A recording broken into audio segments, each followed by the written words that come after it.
Good day guys, kembali lagi di Kentang Tech Channel. Dan ini adalah segmen baru di channel ini. Tadinya saya bingung mau kasih nama apa, karena pengennya sih ini segmen bakalan bahas spare part PC, aksesoris maupun gear-gear gaming yang dulu pernah ada dan berjaya di zamannya, dan gimana sih performanya kalau kita pakai saat ini.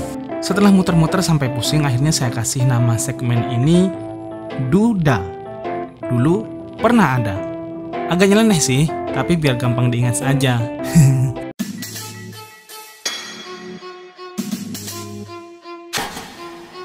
Dan untuk kali ini kita akan melihat bagaimana HSF atau air cooler jadul dari brand yang dulu pernah berjaya, yakni PC Cooler S90D. Cooler ini diproduksi dan dijual pertama kali pada tahun 2013, dan itu sudah sekitar 7 tahun yang lalu loh. Dan agar kalian tahu, cooler yang saya punya ini adalah cooler jadul pula yang saya beli dari bekas copotan PC warnet yang sudah gulung tikar. Dan ternyata untuk saat ini cooler ini juga dijual murah banget. Bahkan kalian bisa membawa pulang HSF ini dengan harga Rp150.000 saja di online shop. Tapi please, don't judge this cooler with a price. Saya bisa jamin kalian akan benar-benar terkejut dengan performa cooler yang satu ini. S90D punya desain yang biasa-biasa aja, bahkan terlihat sama sekali nggak ada istimewanya. Bentuknya yang kecil, dua buah fan yang berukuran hanya 90 mm, dan konon RPM-nya bisa mencapai 2000 RPM. Sistem tower pendinginnya pun menggunakan headpipe direct touch yang hanya menggunakan dua buah kuningan tembaga aja. Dengan desain yang seperti ini, banyak orang mengira bahwa cooler ini pasti bakal 11-12 untuk urusan performa dengan air cooler sejenis di kelas harga under 200 ribuan. Apalagi cooler yang sudah berumur seperti yang saya punya ini. Untuk itulah kita akan melakukan beberapa pengujian untuk melihat bagaimana performa S90D jadul ini.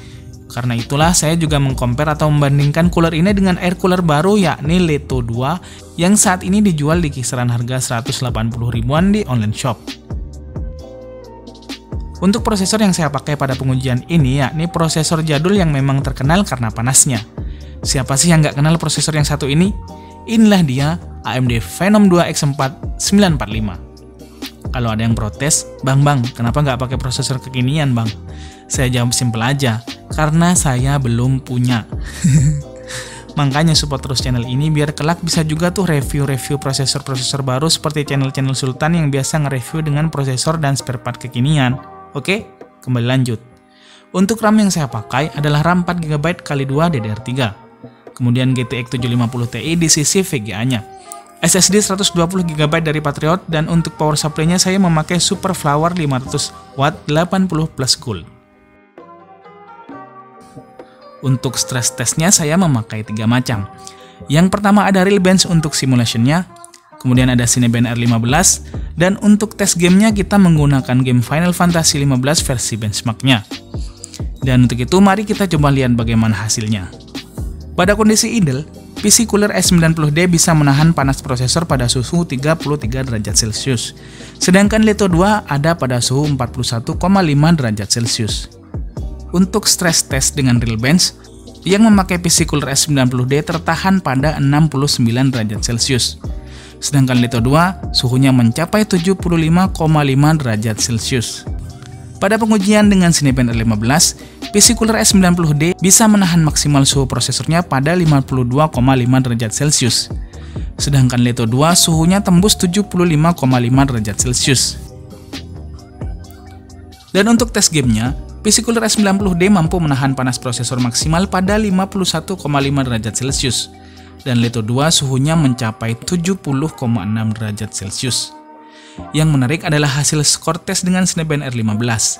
Bila menggunakan air cooler Leto 2, skornya mendapatkan 288. Dan ketika dipasangi PC Cooler S90D, skornya naik hingga 293.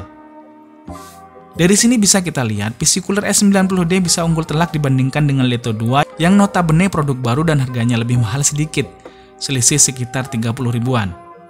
Tapi nggak bisa dipungkiri, desain PC Cooler yang menggunakan dua buah fan dengan RPM maksimal mencapai 2000 RPM ini yang membuat PC Cooler S90D memiliki performa yang patut diacungi jempol. Walaupun begitu, dua buah fan yang terpasang di kedua sisinya tidak lantas membuat cooler ini menjadi bising. Tapi suara yang dihasilkan kedua buah fan ini masih bisa ditolerir dan nggak sampai pada taraf mengganggu. Yang lebih mengesankan lagi, cooler ini sudah berumur, kondisinya bekas, dan harganya juga sangat amat murah, apalagi bila kita melihat performanya. Oke, begitulah tadi review singkat barang jadul dari segmen Duda kali ini. Kesimpulannya, cooler S90D yang tua ini masih membuktikan bahwa dia mampu dan worth it digunakan pada zaman sekarang. Dan S90D membuktikan pula bahwa terbukti ada pendingin CPU yang baik tapi gak perlu ditebus dengan harga mahal. Bagaimana pendapat kalian tentang segmen Duda kali ini? Tuliskan semua di kolom komentar. Klik like jika kalian suka dan boleh dislike jika kalian nggak suka. Sekian dari saya, see you in the next video dan jangan lupa senyum hari ini.